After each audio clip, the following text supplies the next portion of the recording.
Oke, selamat pagi buat teman-teman Yohana semuanya. Kita sekarang buat perjanjian ya, kita bakal sebut penonton kita di sini itu sebagai teman-teman Yohana karena ini adalah podcast pertama kita Kak Wahyu by the way di Pick M Yohana Bakti, dan semoga ini bisa berkembang selanjutnya dan bisa terus dibuatkan podcast gitu ya. Oke, teman-teman Yohana, di podcast pertama kita hari ini aku sudah bersama seseorang yang hebat. Salah satu panutan aku ya di dunia genre. Beliau itu adalah seorang duta genre Kota Denpasar ya. Betul. Tahun 2018 dan duta genre Provinsi Bali tahun 2018. Dan saat ini beliau itu adalah seorang staf perencanaan dan pengembangan program di Yayasan Genre Indonesia gitu sampai tahun 2024 ya. 2024. Oke, tanpa berlama-lama lagi, please welcome bintang tamu kita yang sangat hebat, spektakuler, wow in the house gitu. Oh. Please welcome Kak Wahyu Adnyana. Oke, thank you. Halo, Kak Wahyu, apa kabar? Baik, Baik-baik banget atau baik-baik aja? sangat baik. Oke. Gimana? Kak Wahyu, di podcast kita kali ini tuh Betul. aku sama teman-teman aku kayak berfokus pada misalnya aware gitu ya, Iya. tentang yang namanya toxic friendship gitu.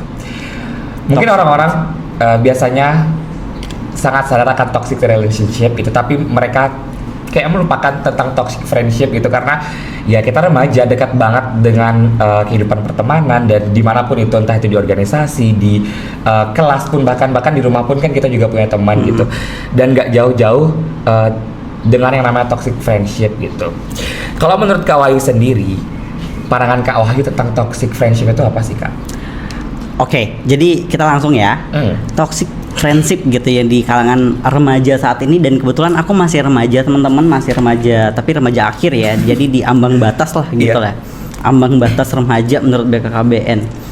Jadi toxic friendship menurutku ya, di sudut pandangku dan sudut pandang genre yang memang aku pelajarin dari dulu adalah dimana ketika kamu memiliki hubungan pertemanan itu, kamu merasakan bahwa satu dari hubungan pertemanan itu kamu merasa tidak nyaman, kamu merasa terkekang, kamu merasa bahwa kamu tidak bebas berekspresi atau sampai merendahkan kamu gitu. Itu namanya toxic gitu. Jadi kalau dari istilah KBBI-nya, kalau toxic itu kan pengekangan, istilahnya yang paling sering teman-teman sadari bahwa ketika toxic udah bermasalah aja gitu.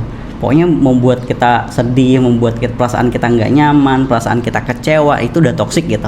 Tapi sebenarnya toksik itu bukan cuma sekedar perlakuan, tapi juga bisa apa yang kita rasakan itu juga termasuk toksik. Misalnya kadang-kadang kita nggak sadar bahwa teman kita sedang melakukan toksik. Nah, padahal itu udah toksik. Contoh kecilnya deh, teman-teman mungkin sering gibah ya. Nah, tapi pas gibah itu, misalnya contoh deh, aku mau cerita nih sama kamu gitu, Dwi, aku mau cerita nih tapi tentang diriku aja, terus aku nggak ngajak Dwi ngobrol di sana tentang gimana perasaan Dwi segala macam. Apakah itu termasuk toksik? Iya. Itu termasuk toksik, dimana aku gitu, padahal di pertemanan itu adalah kita, jadi bukan cuma aku dan aku, tapi aku dan kamu gitu. Nah, itu juga sudah termasuk toksik kalau dari sudut pandang kami gitu. Oke, terus kan tadi Kak Wahyu sudah memberikan pandangan tentang toxic friendship. Kayaknya Kak Wahyu tuh pernah nggak sih merasakan atau bahkan ada di dalam circle toxic friendship itu gitu? Oke, pernah nggak ya ada di circle toxic itu?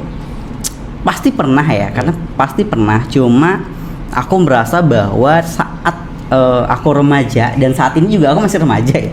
Jadi ketika aku saat ini yang pernah aku alamin adalah ketika aku berada di sebuah, karena memang kehidupanku sekarang itu bukan cuma sekedar kalau aku udah selesai ngampus gitu. Jadi sekarang aku udah ada di lingkungan pekerjaan.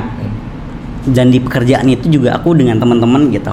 Biasa di dunia pekerjaan, di dunia nyata kita, bukan di dunia kalau lagi kuliah itu kan kita belajar tentang awang-awang ya, gimana ya di dunia kerja nanti gitu. Di dunia kerja itu sebenarnya lebih kejam lagi, bahwa kalau di kita itu ada yang mungkin pernah terbesit di pikirannya adalah kayak cari perhatian, habis itu kayak menuduh seseorang untuk biar dapat jabatan lebih tinggi lagi atau disayang sama bos segala macam. Itu sering terjadi di dunia pekerjaan dan aku sendiri mengalami itu. Tapi ketika kita aware, kita tahu apa yang bisa kita lakukan gitu. Itu sih yang baru-baru terjadi ya, tapi ya sudah, namanya juga kita remaja, yang penting kita tahu batasan kita tahu rasa nyaman kita. Jadi oke, karena aku belajar tentang kita, jadi kita tahu batasannya gitu. Nanti aku spill tentang kita, guys. Betul banget, guys. Oke. Kemudian kalau kita berbicara tentang toxic friendship itu kan nggak cuma satu aja gitu. Betul. Ya, tidak diklasifikasikan dalam satu hal, oh ini aja nih toxic friendship gitu, bahkan ada hal yang lainnya gitu. Itu menurut Kak Wahyu tuh ada apa aja sih toxic friendship gitu, kalau berbicara tentang jenis atau apa gitu? Oke, klaster dari toxic friendship itu ya, mungkin klasternya itu kita bicaranya lebih ke ini, ke arah bahwa di mana aja sih toxic itu bisa terjadi. Kan temen itu punya teman itu di banyak kalangan ya, maksudnya contohnya kalau di kampus ya, teman-teman Yohana kita kan sekarang udah ada di kampus Poltekkes Kemenkes Denpasar, yang dimana ini kampus yang sudah sangat terkenal banget, bahkan peaknya itu adalah peak tertua di Bali. Jadi ya mau gimana pun peak Yohana Bakti ini menjadi peak yang sangat-sangat menjadi panutan di Bali. Nah pasti akan menjadi banyak sorotan, dan kebetulan aku berada di tengah-tengah itu pada saat peak Yohana ini berproses 10 tahun, bahkan ada acara-acara besar dari angkatannya Adi, Narendra sampai ke bawah, sampai sebelumnya ada Kak Agus Pranata, ada Kak Indah Plastika. Nah, kalau misalnya kita di area kampus sendiri itu ada banyak sebenarnya. Satu, teman-teman pasti diwajibkan untuk ikut organisasi atau UKM istilahnya. Di UKM sendiri pasti akan ada toxic gitu. Baik itu sama teman kita sendiri, sahabat kita, bahkan ya hanya sekedar teman yang memang tidak terlalu dekat tapi iya teman gitu. Nah terus ada juga di area kelas gitu. Kadang-kadang gini, banyak orang yang bilang bahwa lebih enak mana sih SMA sama kuliah gitu. Pasti yang SMA bilang aduh enak nih kuliah, tapi lebih bebas ya. Tapi yang kuliah bilang enaknya SMA kita nggak perlu repot nyari dosen lah, kita nggak perlu repot harus nanya temen gimana sih tugasnya gitu. Karena kalau di SMA jelas tuh tugasnya, ada tugas A, ada tugas B, semuanya dapat gitu. Tapi kalau di kuliah kan seperti mungkin Dwi juga merasakan bahwa kadang-kadang teman sekelas kita ada tugas nggak, tiba-tiba pas datang ada gitu, tugas ya. Gitu. Jadi sangat amat merasakan itu sih, sangat amat merasakan itu ya. Apalagi misalnya kayak tiba-tiba ada tugas nih, udah tahu ada tugas, disuruh buat PowerPoint enggak kok aku nggak buat PowerPoint, tiba-tiba hampir semua teman-teman itu buat PowerPoint, dan aku merasakan itu juga gitu. Jadi nggak cuma kamu Dwi. Nah itu juga termasuk toksik teman-teman. Jadi toksik itu bisa berada dimanapun itu ketika kalian berhadapan dengan orang lainnya atau manusia lainnya. Jadi dimanapun itu bisa terjadi toksik gitu. Kembali lagi ke definisi toksik itu, ketika kalian memang merasa tidak nyaman, ketika kalian sudah merasa kalian dikekang, ketika kalian sudah merasa bahwa kalian itu tidak bisa berkembang, iya, coba dipikirin lagi apakah itu termasuk toksik atau memang kalian tidak tepat di kondisi seperti itu.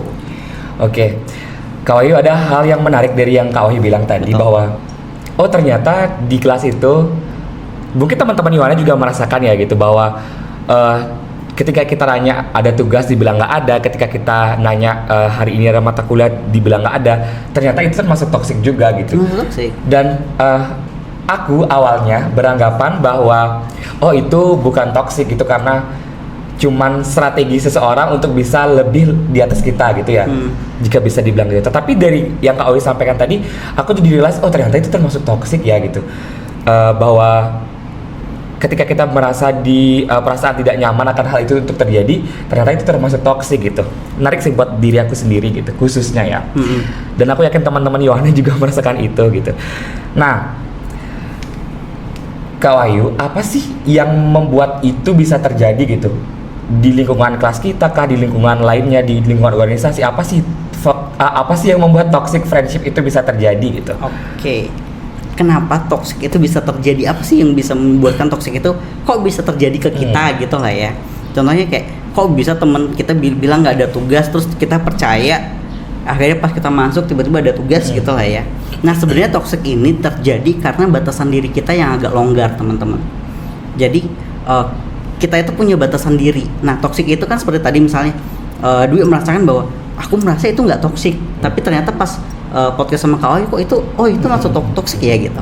Sebenarnya kan toxic itu ada dua sudut pandang tuh. Kalau kalian mau lihat dari pelakunya ya mungkin mereka tidak merasa toxic, tapi kalau kita lihat dari korbannya ya toxic juga gitu. Karena kan areal toxic itu sendiri mau seperti apa, dan kembali lagi ke orangnya mendefinisikan toksik itu seperti apa, karena definisi toksik itu sangat luas. Dan kalau misalnya kita diambil dari genre dan segi kenyamanan, itulah yang tadi yang bahwa ketika kalian merasa nggak nyaman, ketika kalian tidak berkembang, ya itu toksik. Nah, gimana sih kok bisa toksik itu terjadi pada kita? Kadang-kadang gini teman-teman, kita itu punya yang namanya batasan diri atau boundaries. Kita punya personal boundaries kita, bahwa gimana ketika kita ada dalam sebuah kegiatan, sebuah hal yang kita lakukan, misalnya kita di kelas atau kita ngampus, ada hal yang harusnya kita punya batasan bahwa oke, aku hari ini nggak masuk kelas nih, terus aku nggak tahu dosennya ngasih tugas atau enggak, apakah aku bisa hanya percaya sama satu teman. Nah, kadang-kadang kalian bisa buat batasan di sana bahwa oke, aku percaya sama dia. Kadang-kadang apakah teman kita tidak mengkhianati kepercayaan kita, misalnya seperti itu. Apakah itu hanya strategi untuk mengolok-olok kita dan segala macam? Nah, kita sebenarnya di sana tuh harus punya strategi juga, dalam artian kayak berarti kalau punya strategi misalnya, berarti kita kayak bersaing ya di mana-mana gitu. Ya hidup itu kan memang kalau kamu dengan manusia lainnya kan emang hidup berdampingan. Jadi mau tidak mau gesekan itu pasti ada. Dan ketika kamu memilih untuk ya udahlah biar nggak ada gesekan, ya jadilah korban toksik itu sendiri. Jadi bagaimana ketika kamu bisa bersuara, ya kamu bersuara dengan ketidaknyamanan kamu. Tolong dong, ini bener nggak ya kok nggak ada tugas? Oh bener nggak ada tugas, ketika masuk ada tugas. Terus ya udah bilang aja, kok kalian bilang nggak ada tugas ya kemarin, bla bla bla bla. Ungkapin perasaan itu, karena bisa jadi si pelaku nggak sadar bahwa itu toksik. Siapa tahu pelaku mengira itu candaan, tapi itu buat kalian nggak nyaman dan buat kalian tidak berkembang. Itu disampaikan. Nah, ketika kalian sampaikan, nah itu tadi batasan diri. Itu sudah melewati batasan diriku. Jadi kalian ungkapin batasan diri kalian sejauh mana. Jadi kalian buat benteng semampu kalian, sejauh mana boundaries kalian, personal boundaries kalian itu kalian bisa pegang, kalian bisa jaga gitu. Nah, itu yang membuat toksik itu bisa terjadi ataupun tidak gitu. Oke, jadi gitu ya teman-teman, yang membuat toxic friendship itu terjadi di lingkungan kita itu adalah karena kita tidak bisa menempatkan batasan diri kita gitu, atau personal boundaries. Nah, kalau berbicara tentang personal boundaries, aku pernah baca bukunya Henry Cloud yang berbicara tentang personal boundaries. Singkatnya, dia tuh bilang bahwa personal boundaries itu seperti rumah. Kita tuan rumahnya dan ada orang yang di luar. Personal boundaries ini menempatkan bahwa ada orang-orang yang hanya bisa sampai di depan pagar, dan juga ada orang-orang yang bisa masuk ke dalam rumah tetapi hanya sampai ruang tamu, dan ada orang-orang yang kita izinkan untuk masuk ke dalam kamar kita. Nah, ternyata Henry Cloud itu beranggapan bahwa personal boundaries itu adalah singkatnya seperti hal yang udah aku sampaikan tadi. Kita bisa menempatkan siapa saja yang bisa berlaku A kepada kita, dan siapa saja yang bisa berlaku B terhadap kita. Dan begitu juga sebaliknya, apa saja yang bisa kita lakukan terhadap orang lain, dan apa saja yang tidak bisa kita lakukan terhadap orang lain gitu, Kak Wahyu. Oke. Kalau menurut Kak Wahyu gimana? Aku setuju dengan itu, bahwa personal boundaries itu seperti tadi adalah kesimpulannya tentang kamu yang bisa kontrol segalanya tentang dirimu gitu. Jadi kalau misalnya kamu rumahnya, siapapun yang bisa masuk ke kamar, masuk ke kamar bisa pegang-pegang apapun yang ada di kamar juga belum tentu. Hanya sekedar masuk dan duduk bisa jadi gitu. Apakah bisa sampai selanjutnya bisa ngobrol, bisa pinjam barang? Ya mungkin beda lagi. Atau bisa jadi yang di luar pagar juga bisa minjem barang itu gitu. Jadi seperti yang dibilang sama Henry, bahwa kalau memang itu sebuah rumah, personal boundaries itu yang pegang kendalinya adalah kalian, atau kalian yang punya rumah itu. Jadi buatlah rumah itu seelok mungkin, sebaik mungkin. Jadi siapapun yang masuk akan sungkan, siapapun yang mengganggu atau merusak itu akan sungkan. Dan dengan sungkannya, dengan tidak enaknya, dengan kalian menjaga rumah itu dengan baik, semoga orang lain juga akan bantu menjaga rumah itu dengan baik gitu. Oke. Itu dia kenapa toxic friendship bisa terjadi. Nah, ketika kita tahu bahwa kita sorry teman-teman, ketika kita sudah tahu kenapa toxic friendship itu bisa terjadi. Nah, cara kita untuk sadar bahwa kita itu ada di dalam toxic friendship nih sebenarnya gitu. Kayak tadi yang Kak Wahyu bilang, oh ternyata aku baru sadar kalau aku ada di toxic friendship gitu. Nah, caranya untuk sadar itu gimana, Kak? Nah, kan gini. Sebenarnya ini keunggulannya perempuan teman-teman. Jadi aku akan memuji perempuan di sini bahwa kadang-kadang perempuan itu pengen pacarnya itu menjadi cenayang gitu, atau harus tahu segalanya apa yang dia rasakan gitu. Itu keunggulannya perempuan yang lu harus tahu nih apa yang gua pengenin tanpa gua bilang gitu. Nah, dan kedepankan perasaan daripada logika. Ya. Nah, ketika memang kalian itu pengen tahu kalian itu berada di toksik atau tidak, kan kembali lagi ke rasa nyaman kalian, tidak berkembang tadi dan lain-lain. Nah, gimana caranya tahu itu? Ya kembali lagi ke perasaan kalian. Perasaan kalian gimana nih? Nyaman nggak dengan keadaan itu? Berarti kan kalian harus berpikir lagi, harus masuk ke dalam dulu.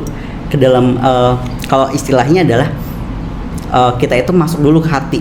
Nyaman nggak? Kalau nyaman, dibawa tarik ke logika kalian. Oke, kalau ini udah nyaman di logikanya, masuk akal nggak ini? Menjadi kerugian nggak buat aku? Kalau udah masuk ke otak, udah logis, baru lihat faktanya. Faktanya aku dirugikan atau tidak? Kalau tidak, oke, berarti itu bukan toksik.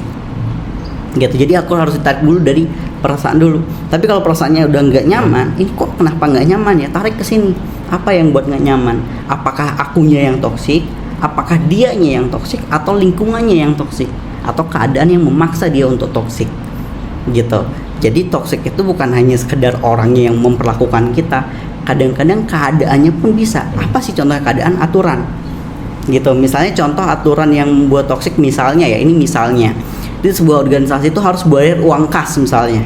Oke, bayar uang kas ya, ini kewajiban buat kalian untuk bayar uang kas gitu.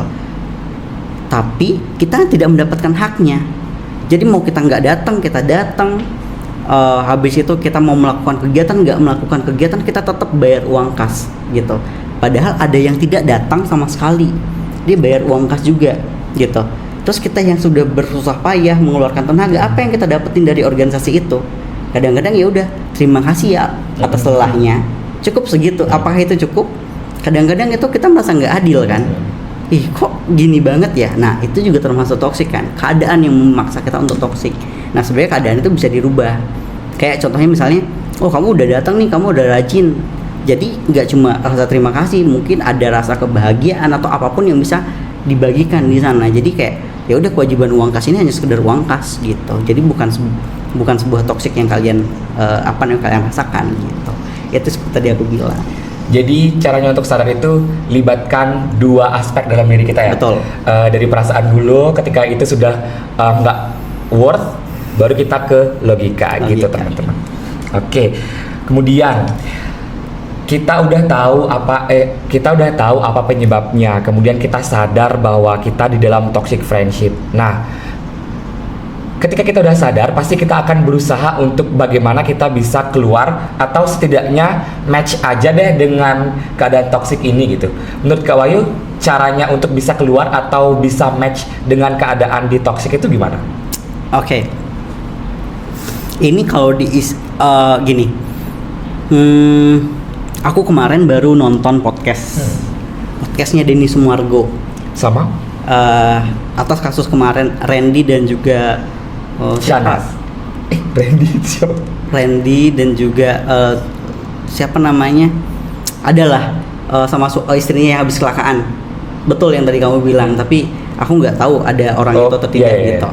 Ya. Jadi di sana itu sempat diistilahkan bahwa pelepasan.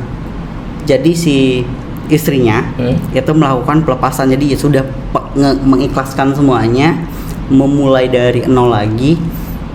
Gimana sih caranya? Tapi itu sangat susah kan, ketika kita melepaskan rasa sakit, rasa capek, rasa kecewa, segala macam yang ada di perasaan kita gitu. Nah, aku baru nonton itu dan aku ternyata toksik juga bisa dilepaskan ya gitu. Maksudnya dalam artian oke, gue udah capek di lingkungan ini, sepertinya udah nggak bisa gue perbaiki, gue harus cabut. Ikhlasin aja gitu. Ikhlasin aja, udah gue cabut gitu. Atau yang caranya memang cara awal yang bisa dilakukan adalah ini cara optimis ya. Jadi oke, aku tahu ini toksik, aku harus bilang perasaanku seperti tadi yang udah aku spill di awal, bahwa bilang aja perasaannya, aku teman-teman aku nggak nyaman nih dengan keadaan kayak gini, aku merasa bahwa lingkungan ini toksik, aku merasa kita ini toksik nih hubungan kita. Karena aku nggak nyaman, bisa juga disampaikan. Jadi komunikasi yang efektif dulu di awal ngomong dulu gimana sih gitu. Tapi ketika memang ngomong, siapa tahu bisa ada perubahan kan. Nah itu namanya adalah jiwa optimis dulu, berusaha bisa nggak keluar dari lingkungan toksik itu atau keadaan toksik itu berdua sama-sama orang yang memang melakukan toksik itu dengan kita berkomunikasi. Tapi ketika memang sudah tidak bisa dan kalian masih sangat tidak nyaman, udah cabut aja. Karena aku yakin setiap manusia punya hal yang spesial gitu. Jadi ketika kalian bisa memanusiakan diri kalian sendiri, aku yakin orang lain juga akan memanusiakan kalian gitu. Tapi seperti apa dibilang Kak Oyo tadi, terkadang ketika kita berusaha untuk speak up terhadap keadaan yang kita lakukan, nggak jarang loh kita mendapatkan penerimaan dari orang lain ketika kita speak up gitu. Kalau menurut Kak Oyo gimana? Iya, sangat wajar ya, sangat wajar dan sangat lumrah terjadi bahwa ketika kita bilang perasaan kita, kadang-kadang ditolak segala macam, bahkan mungkin keadaan pun juga menolak. Gitu. Iya, bahkan keadaan pun bisa menolak. Dulu pernah ditolak cewek nggak? Pernah sih. Oh pernah sih ya. Sorry ya. Jadi iya sama seperti itu gitu loh. Ya mau kita udah yakin 80% bahwa kita akan diterima gitu misalnya. Tiba-tiba pas kita melakukan penembakan lagi ya. Kita mengungkapkan perasaan kita ditolak misalnya gitu. Ya wajar terjadi itu, tapi kan kembali lagi kita udah berusaha. Kan prosesnya di sana yang dinilai bahwa kita udah berusaha. Ketika penerimaan itu tidak terjadi, ya sudah, kalian sudah mengungkapkan perasaan kalian. Jadi satu, teman-teman sudah aware terhadap diri kalian sendiri dan kalian sudah melepaskan apa yang kalian rasakan, apa yang kalian pendam, dan itu istilahnya kalian menghargai diri kalian, menghargai perasaan kalian. Udah keluarin aja. Setelah penerimaannya mau seperti apa, kalian tidak bisa kontrol itu gitu. Cuma kalian bisa bilang bahwa sebenarnya ini enggak worth ya gitu. Ketika memang sudah tidak worth it, ya cabut aja gitu. Karena seperti yang tadi aku bilang bahwa agak susah untuk kita ngontrol orang lain. Yang bisa kita kontrol adalah diri kita sendiri. Dan selama kamu bisa menghargai perasaan kamu bisa menghargai tubuh kamu, dan kamu bisa meraih masa depan kamu gitu. Oke. Nah, Kak Wahyu, aku mau sedikit sharing ya tentang ya setelah apa yang tadi Kak Wahyu bilang, aku merasakan bahwa ini tuh toxic gitu. Betul. Pertemanan aku toxic. Aku pernah berada di dalam lingkungan pertemanan yang dia tuh sebenarnya sportif, dengan apapun yang aku lakukan itu mereka support gitu. Dan selalu memberikan aku afirmasi yang positif terhadap apa yang aku jalanin gitu. Tetapi ada satu masa di mana aku merasa, oh dia positif nih, dia mendukung aku nih, tapi kok aku merasa gak nyaman akan dukungan itu ya. Karena ketika dia memberikan dukungan itu kepada aku, ada pressure yang aku rasakan gitu, ada ketidaknyamanan yang aku rasakan di sana gitu. Nah, sebenarnya ini kan positif ya, mendapatkan teman yang suportif itu menguntungkan banget bagi aku. Tetapi aku juga merasakan ketidaknyamanan di situ gitu. Menurut Kak Wahyu, itu tuh aku harus keluar dari itu atau aku berusaha untuk pertahankan itu karena itu positif gitu? Nah, kan toksik itu bukan hanya negatif yang seperti tadi, kayak kamu nggak nyaman pun ya udah, kamu itu juga bisa toksik. Oh iya, aku baru sadar kalau ada toxic positivity ya. Iya, ada toxic positivity. Jadi sebenarnya kayak semangat ya, kamu bisa. Padahal kayak ini udah ambang batas gua, tahu nggak gitu loh. Jadi kayak aduh susah nih buat gua langsung naik nih gitu. Nah sebenarnya ada juga toxic positivity gitu. Nah ketika itu terjadi, kalian satu seperti tadi, apakah harus langsung cabut? Enggak sih, bisa juga kalian itu masuk ke dalam, bilang dulu, ungkapin dulu perasaan kalian bahwa aku nggak nyaman nih dengan ini, mungkin ini batasanku, kamu tolong ngertiin ya batasanku sampai di sini, bla bla bla bla gitu. Kamu bisa sampein itu. Setelah kalian udah sampein, kalau memang sudah tidak bisa terjadi dengan baik, tidak menjadi kesepakatan yang baik, ya mungkin kalian bisa cabut gitu. Oke. Kemudian aku pengen tahu banget tentang Kak Wahyu kan juga sebagai konselor gitu ya. Betul. Ada nggak dari cerita-cerita orang yang menurut Kak Wahyu, wah toxic friendshipnya ini udah parah banget, atau toxic positivity-nya udah parah banget gitu, sehingga bisa menjadi pelajaran buat kita sama-sama di sini gitu. Oke. Aku itu jadi konselor itu sejak 2018. 2018 bulan November. Waktu itu ada pelatihan, aku dilantik sebagai konselor sebaya gitu. Terus aku dilatih lagi sampai sekarang menjadi konselor sebayanya Gender Indonesia. Jadi yang mungkin kebanyakan cerita yang aku dapat adalah tentang toxic relationship, bukan friendship ya. Itu sangat banyak sekali karena memang kadang-kadang banyak dari kita remaja-remaja di kita, remaja Indonesia, bahkan remaja Bali khususnya, nggak sadar bahwa ternyata ada loh toxic friendship gitu. Teman yang toxic ternyata ada juga gitu. Nggak kadang-kadang mereka itu cuma percaya bahwa hubungan yang toxic hubungan itu adalah tentang dia dan pacarnya, dia dengan crushnya gitu. Nah, yang aku bisa ceritakan di sini adalah mungkin ada satu kisah. Ketika memang dulu ya sekitar beberapa bulan yang lalu tuh ada yang cerita sama aku bahwa Kak, aku menang nih suatu event gitu. Oke, bagus dong menang suatu event. Tapi aku harus maju ke event berikutnya nih Kak gitu. Dia mau maju ke event berikutnya nih. Terus apa yang salah dengan kamu maju ke event berikutnya? Teman-teman itu berekspektasi sangat luar biasa Kak ke aku. Tapi aku merasa nggak bisa untuk memenuhi ekspektasi mereka. Jadinya aku sekarang tuh kayak terkekang.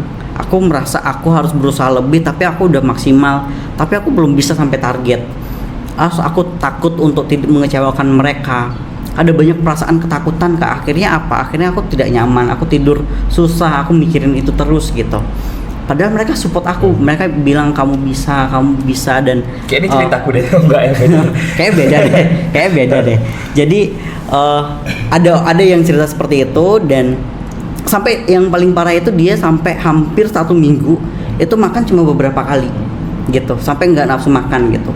Bahkan badannya udah sampai kurus. Terus akhirnya karena itu konselor klienku, kalau di konselor Gender Indonesia, pasien kalau di rumah sakit atau dokter tuh bilangnya pasien, tapi kalau kita di konselor sebutnya klien gitu. Nah, klienku itu dia orang Bali juga, dan kita bisa ketemu gitu. Akhirnya kita ketemulah di sebuah tempat gitu, di suatu tempat kita ketemu. Terus aku lihat memang tubuhnya dia kayak ya luntai gitu, kurus, terus yang kayak belum tidur beberapa hari gitu kan. Terus aku ya, kamu tuh sebenarnya cantik loh gitu. Terus kamu tuh sebenarnya oke. Ini tapi aku nggak sampein ke dia ini dalam hatiku sendiri gitu. Karena aku nggak tahu perasaannya dia ketika aku sampaikan itu. Terus aku merasa bahwa ini benar-benar sih dia udah merasa bahwa dia tertekan gitu, dan dia tidak nyaman dengan perasaan itu. Sampai benar-benar sekurus itu, yang perubahannya sedrastis itu gitu. Sampai akhirnya dia 2 kali masuk rumah sakit karena memang harus diinfus gitu segala macam. Nah, terus aku langsung sampein bahwa ketika memang kamu tidak nyaman perasaan kamu bisa bilang kok pada teman-teman kamu yang mendukung kamu bahwa saya nggak nyaman nih dengan ini, teman-teman maaf ya. Kadang gini loh, kadang-kadang teman-teman kamu tuh nggak sadar bahwa dia itu melakukan toksik itu. Jadi akhirnya beberapa minggu setelah itu dia bilang bahwa Kak, akhirnya teman-temanku ngerti ternyata mereka bilang itu karena aku nggak masalah kalau aku nggak menang Kak. Jadi teman-temanku tuh merasa bahwa nggak apa-apa kok kalau nggak menang. Mereka tuh udah menghargai prosesku ternyata gitu. Terus ya di sana aku dengan yang kayak kok aku agak berkaca-kaca ya denger ini ya gitu. Setelahnya 2 bulan kemudian dia menang di event itu. Dia menang, terus dia bilang ke teman-temannya bahwa dia menang gitu dan dia berhasil. Teman-temannya juga bilang kalau seandainya nggak ada dia tidak aware terhadap perasaannya waktu itu, yang aku bilang coba kamu bisa ngomong tentang perasaanmu, aku yakin dia nggak bakal bisa seperti ini gitu, kata teman-temannya gitu. Mungkin yang terjadi juga akan berbeda, tapi ketika dia sudah merasa nyaman, dia akan kayak dia melakukan hal yang luar biasa itu gitu. Oke. Ya. Gitu ya teman-teman, salah satu cerita yang sangat toxic friendship banget yang dari disampaikan Kak Wahyu gitu.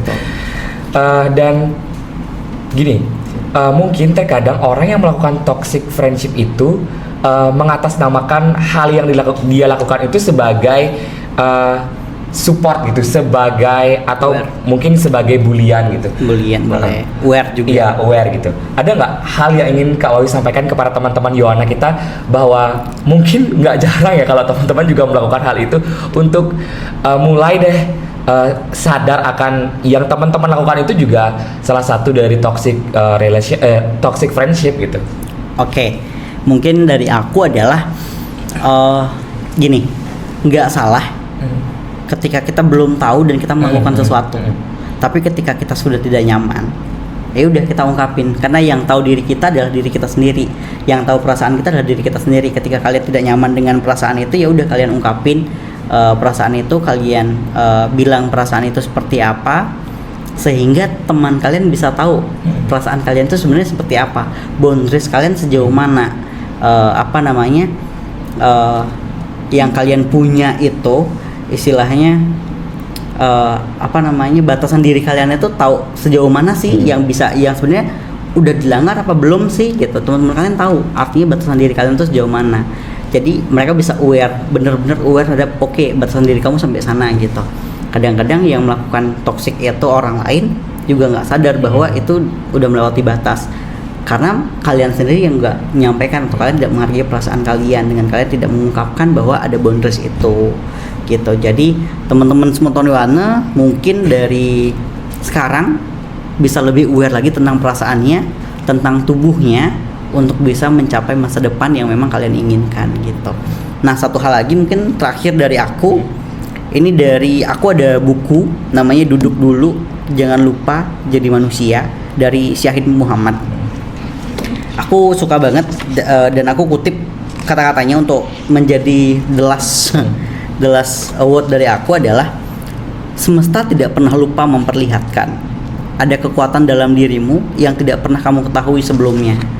Jadi jangan takut, lakukan apa yang terbaik menurut kamu, tapi dengan syarat hargai perasaanmu dan juga tubuhmu. Ya, gitu guys. Tepuk tangan dong Kak Wahyu. Oke, terima kasih banyak. Karena ya teman-teman, sebenarnya kenapa kami memutuskan untuk mengundang Kak Wahyu di sini adalah Kak Wahyu ini adalah salah satu, jika bisa dibilang mentor ya, mentor aku dalam perjalanan aku dari aku diberi kepercayaan sebagai duta Gen di Kota Denpasar hingga di Bali, dan sekarang pun persiapan aku gitu ya untuk bisa ke nasional di tahun depan. Ya aku sering bercerita tentang apapun yang aku rasakan itu sama Kak Wahyu, dan aku menyadari bahwa obrolan aku dengan Kak Wahyu itu isinya tuh sebenarnya daging semuanya, insight semuanya. Aku mendapatkan banyak insight dari sana gitu, dari aku sharing dengan Kak Wahyu gitu. Nah, aku nggak mau insight itu cuman aku yang mendapatkan atau orang yang ada ketika obrolan di sana. Aku juga mau bahwa teman-teman Yohana, teman-teman terdekat aku yang bisa menonton video ini juga mendapatkan insight dari obrolan itu gitu, mendapatkan hal yang baik dari obrolan itu gitu.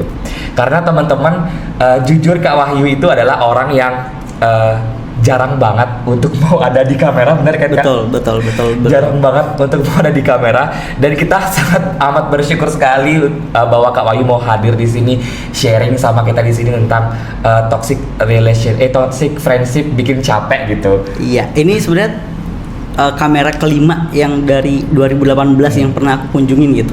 Dan aku juga pertama kali kan pas kamu bilang podcast, oke, aku podcast, tapi nggak ada kamera kan gitu. Tapi ternyata ada kamera Kak. Oke, ya udah deh, udah terlanjur diain kan gitu.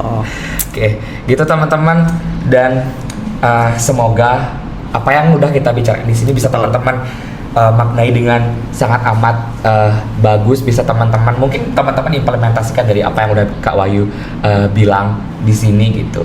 Karena menjadi seorang remaja ya Kak Wahyu, bukan cuman dia remaja yang menikmati masa mudanya, tetapi juga remaja adalah orang yang mau dan mampu untuk mempersiapkan masa depannya. Betul. Setuju nggak? Setuju dan sepakat dengan hal itu. Gitu teman-teman. Mungkin ada lagi yang mau Kak Wahyu sampaikan? Kayak cukup deh, waktu kita mungkin udah mau habis. Iya, supaya penonton juga nggak bosan. Iya, semoga penonton juga tidak bosan. Oke Kak Wahyu, aku personal dan mewakili teman-teman aku di PIK Yohana Bakti mengucapkan terima kasih banget sama Kak Wahyu. Mohon maaf juga kalau ada hal-hal yang anjir duh ini ngeselin banget gitu. Sorry ya Kak Wahyu. Dan oke teman-teman Yohana, mungkin itu aja yang bisa aku dan Kak Wahyu sharingin kepada teman-teman. Jangan lupa untuk tunggu dan saksikan podcast Yohana ini di podcast berikutnya. Dan jangan lupa untuk like, komen, dan juga subscribe karena ini adalah konten pertama kita dan semoga channel YouTube PKM Yohana Bakti bisa terus berkembang, bisa terus dikenal mendunia gitu se-Indonesia gitu. Pas teman-teman dan makasih juga Kak Wahyu. Terima kasih banyak sama-sama. Bye-bye.